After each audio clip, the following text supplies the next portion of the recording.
There are so many secret details hidden away within the Valuable Memory DLC of Assassin's Creed Mirage, and in this video we're going to go through all of them, ranging from Easter eggs to peculiar or strange details, and also to some story information dating back no less than 5 years ago, and even a misunderstanding of my own that I need to clear up. So let's not wait any longer and let's dive into all the secret details from the Valuable Memory DLC of Assassin's Creed Mirage.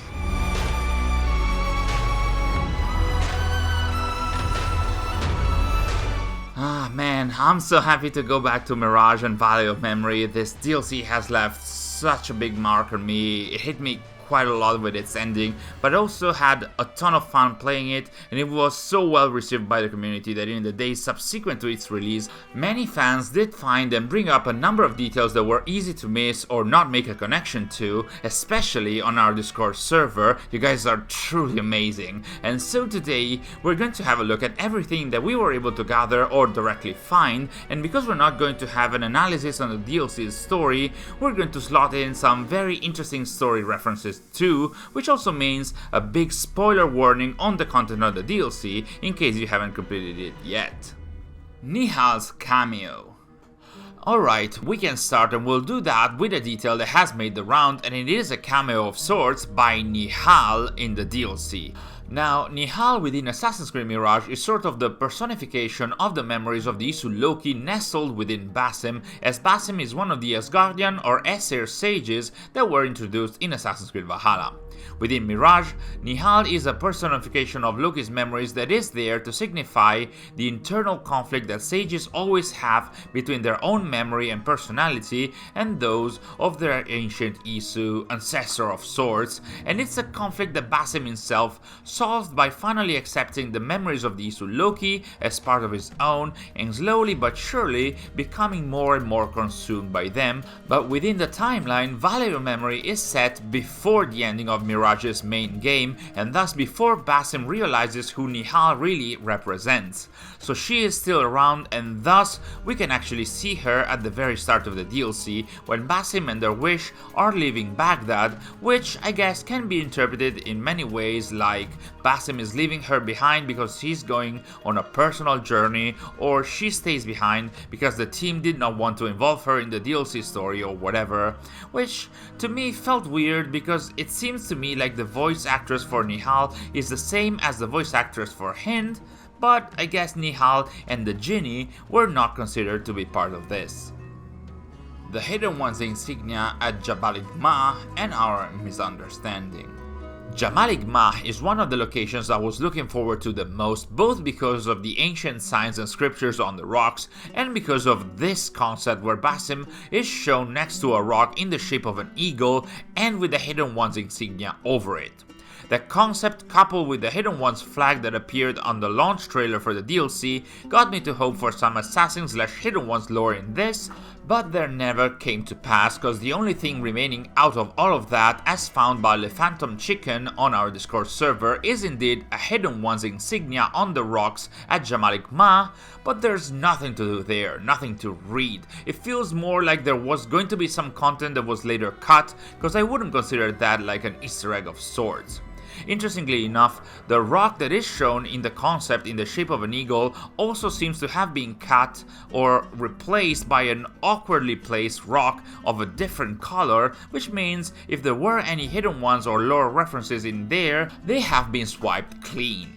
Oh, and while we're at it, I want to clear up a sort of a misunderstanding that I might have caused when at ATA we made a post about the Hidden One's banner that appeared in the Valley of Memory launch trailer with Basim using his new outfit, assuming it would be from the actual DLC, and of course nothing like that is in there at all. Some fans mention that's from the main game, although I'm yet to see proof of that, and some also mention that the flag in the trailer is from a previously on video dedicated to Basim's story in the main game that you can actually see if you start the Value of Memory DLC from scratch, but even then, while it is the same flag, it's not in the same location and not with the same rock formations around it, and it's only normal for Ubisoft to reuse its assets, so that also does not really prove that this was not meant to be in the DLC. Still, I'm still sorry if our post might have misled into thinking that some Assassin content might have been placed in this DLC. The Assassin's Creed 2 Easter Egg. Ah, the Assassin's Creed 2 Easter Egg. This is probably the most visible Easter egg from the DLC, and it's a nod to longtime fans. In fact, right at the start of the DLC, once you get to Al-Ula, on your right there will be this merchant who is trying to sell the so-called wine of the beans, a drink that comes from a faraway land made out of specific beans, and when Basim drinks it, he says it's bitter and maybe adding milk could better the drink, which gets the merchant mad. That's a direct reference to Assassin's Creed 2, where Ezio meets Antonio in Venice and he offers him coffee and Ezio tastes it and says it might need some milk, to which Antonio frowns. I guess the only way to move forward is to call coffee wine of the beans from now on. The Assassin Cat at Al-Banat. Al-Banat Mountain is one of the biggest landmarks in Al-Ula. It's a huge rock formation with many tombs carved at its base, and if you look closely, in this location you will find a robber enemy facing a destroyable entrance to this tomb. Once you dispose of the guard and break the door, inside you're going to find a few cats, including one that has the Assassin's Creed insignia on his muzzle. The Treasure Hunt Note. There's a text note in the world that seems to be pointing at some treasure to be found. It is located southwest of the Al-Banat mountain, as pointed out by Walurd on our Discord server, and it basically points at treasure to be found atop the highest tomb of Al-Banat and following an ancient path to find secrets left by two people who fought for it. And honestly, we haven't found much about it other than finding an entrance to Al-Banat that leads into a house of swords, which does indeed have a chest, but that's it, so maybe you guys can help us in finding more about this. Ishaq's painting. The painting by Ishaq, Basim's father, very much is the trigger that starts the DLC and its story, but like we briefly mentioned in our previous videos, it also features several details from Basim's past when he was a kid. With the recent art blast for the DLC, we can now see the painting in all its original glory as it was created by senior concept artist Pierre Querue, and notice way more details than before. Here we can have a look at Basim's life as a kid in Samarra. We can see a scene where this man, representing a younger Ishaq, gives Basim a toy horse, keeping it in mind as it will be relevant later, and it looks like Basim might be missing a finger on his right hand, which, if that was an attempt at an Easter egg, should have been on the left hand. Then we can now have a proper look at the house where Basim lived, which is a house with blue tones all over it, as this really seems to cement that the color blue represents Ishaq's art flavor and preference, which in turn makes it even more meaningful that Basim started his path as a Hidden One bearing the colors of the Hidden Ones themselves and also of his own father. These asymmetric diamond-shaped tiles on the house also have a double meaning. First of all, they represent another example of Ishaq's taste as an architect and artist, as we'll see later, but also these are the actual tiles from which Basim took one and turned it into a brooch as a memento of his father, something he even brings to Al-Ula. In the same scene we also see what seems to be a cat within the house's confines, meaning that potentially that's where Basim started his love for felines, and also a blue bird which, because of its color, is definitely placed there in the painting for Ishaq's taste. The painting also features another scene where we can see Ishaq once again, as we can see it's the same design for the character, but this time he is talking with what seems to be a public official of sorts in front of the Great Mosque of Samarra. In fact, Ishaq in lore was the architect for the Great Mosque before being discredited by the Caliph and becoming an outcast, and we can see that the Great Mosque was indeed Ishaq's creation once again because of the blue tones on its walls and ramps. Ishaq's house, motifs and mementos.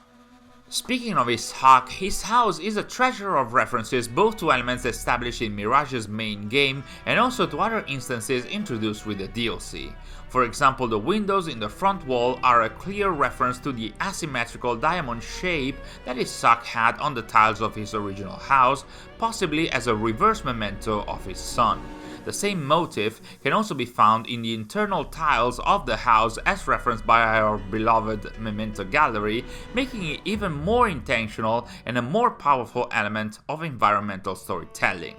Within the house, Basim sees 3 objects that remind him of his youth, and they all have a meaning of their own. The first one is a horse toy, which of course is the same horse toy depicted in the painting that we find out Ishaq had created for Basim and eventually kept to remember his son. The second one is a game of Hnefatafel, a game of Nordic origins dating back to the 4th century CE that became quite active in Scandinavia during the Viking Age, which definitely comes from someone very close to Basim and Ishaq, as we'll see in the spoiler section of this video. And the third one is the book of bedtime stories that Ishaq read passages from to Basim, and here Basim recalls a passage: "We will float as one through waters so wide, no harms will come, I will be by your side," which is actually the translation of some of the lyrics of Ishaq's Lullaby, the song that plays in the ending of the DLC, which makes even more sense as this is a lullaby or bedtime song that Ishaq would tell or sing to his son every night to get asleep. And as a kicker, as mentioned by Assassin's M, Ishaq also kept in his house the Book of Dreams by Muhammad ibn Sirin, the same Book of Dreams that Basim had in his own shack in Anbar in Mirage's main game, which he definitely consulted because of his terrible dreams, but maybe also because it was gifted to him by his own father. More Mirages in Mirage's DLC. As it was hinted at in the days leading up to the release of the DLC, the desert area of Valley of Memory brings at least 2 new Mirages to the game that weren't available in the original release, as highlighted by VFX artist Dorian Filettre on his ArtStation profile. As you can see, one is like an oasis disappearing from sight, while the other is the so-called Abu Fanus, a ghost of sorts with a lantern or fire that we can see from the distance before it disappears. And in case you are interested, Redditor Riku Tales has even created a map with all the Abu Fanus locations in the desert area of the DLC. A folktale referencing Basim. Within the Alula Oasis, Basim can find a folktale about the Nes, a creature defined as half man, half shade, and I definitely believe that is a reference to Basim himself. Born of Jinn and mortal blood, a reference to how he both had human and Isu DNA and memories, with a genie in his dreams being another representation of Loki's memories. He is said to bear 1 arm, 1 leg, and half a face, possibly a reference once again to his duality, and he hops with unholy speed, cause well, parkour, and finally his eye gleams like molten rock, and his touch brings swift death, which is a reference to Basim's assassination prowess, of course. So, a quite interesting reference as a legend born out of Basim. Hind's stolen goods. The stolen goods that we are actually meant to find for the character Hind in the DLC are actually based on real-life ancient artifacts, as reported by Redditor StreetKey3318. This is definitely not the first time in Assassin's Creed, but it's an interesting little detail nonetheless. Mysterious writings at Jabal Ikmah. Lastly, Italian fan page Il Salotto degli Assassini has spotted a strange writing of sorts in the western portion of the desert area in the map at Jabal Ikmah. As they report, this is close to the map seller and exactly in the area where a contract asks us to find 3 students of these carvings. And I wonder if this is actually meant to mean something for players, because it looks different than the carvings at Jabal Ikmah, and this isn't an Isu language of sorts, so I wonder what else this could mean. Can you guys recognize anything? Because I can't for now, at least. And that was our final non-spoiler detail, but from here on, the video will focus on spoiler and story related details and Easter eggs, so once again, spoiler alert, you've been warned.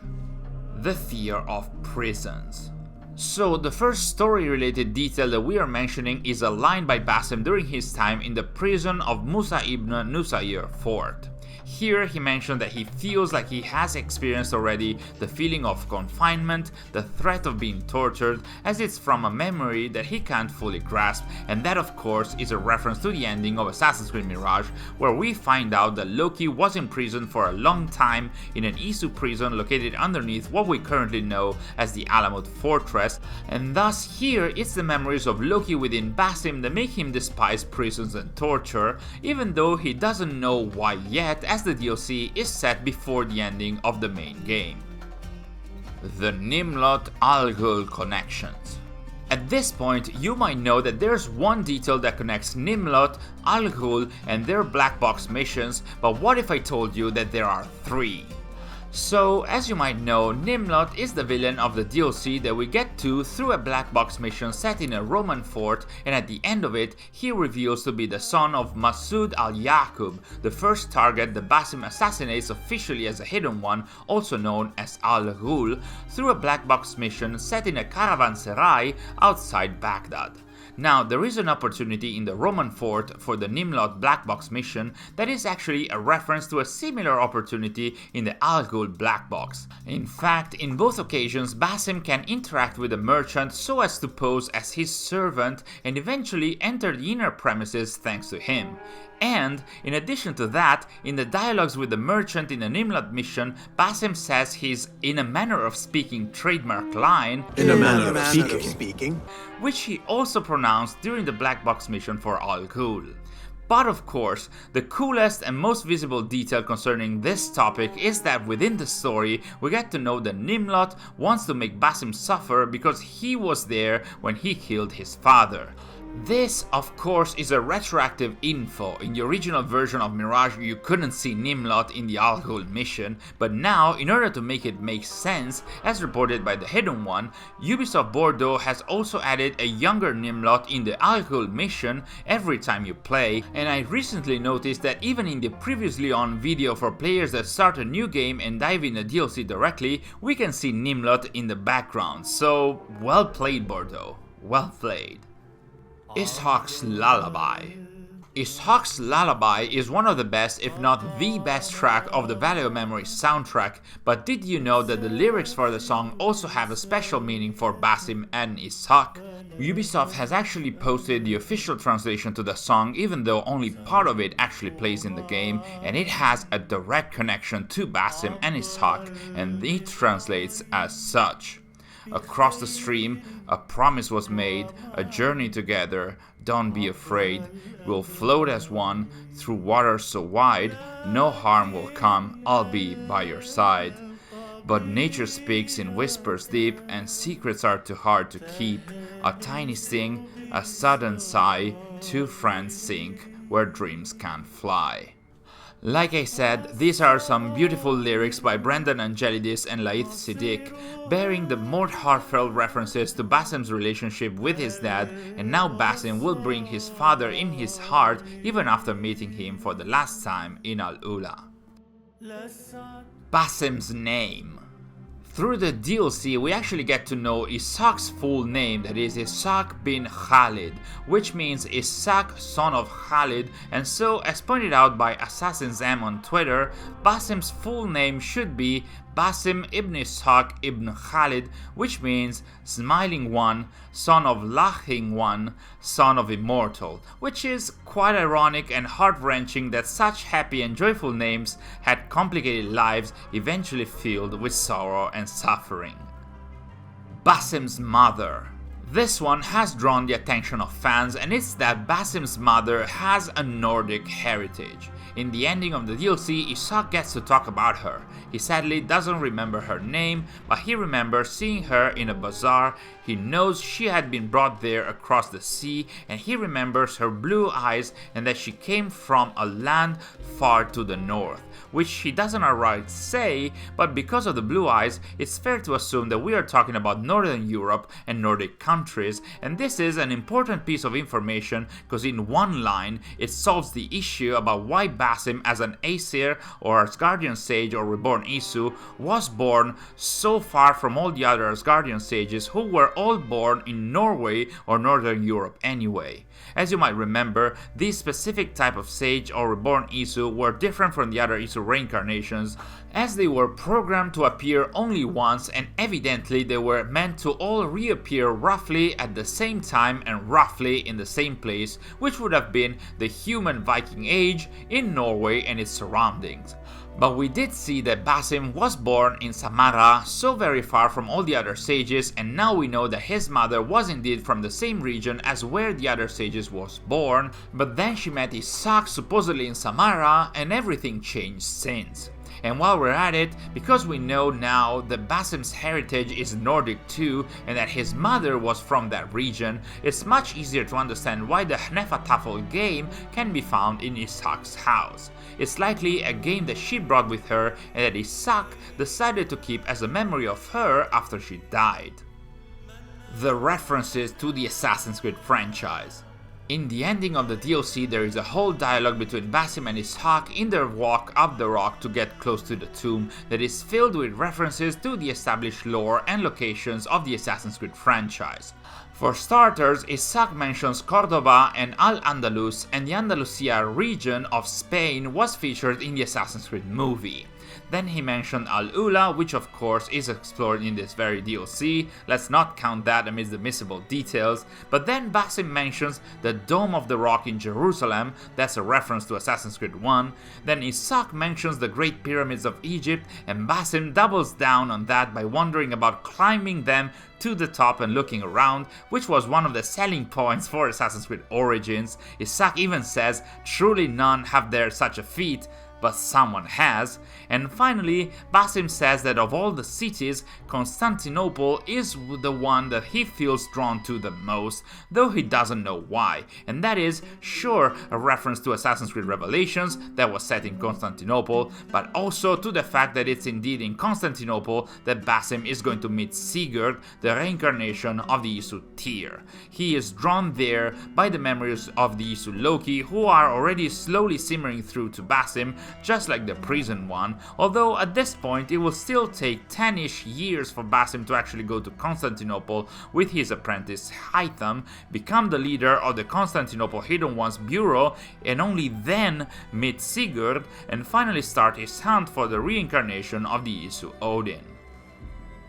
So these were all the hidden details, references and Easter eggs that we could find in the Valley of Memory DLC of Assassin's Creed Mirage, thanks to you all who shared them online or brought them to us, and some that we found out ourselves. It's already from these few details alone that you can definitely see the amount of care and dedication to the characters and story and overall meaning that went into this DLC by the team at Ubisoft Bordeaux and all the other devs that worked on it, but who knows, maybe there's even more to find in the DLC, and if you'd like to start looking, we have a full video featuring the whole story and lore information from the DLC, where you might even find something we missed. Thanks for watching, a huge thanks to our ATA insiders and initiates for their incredible support, and I'll see you all in our next video.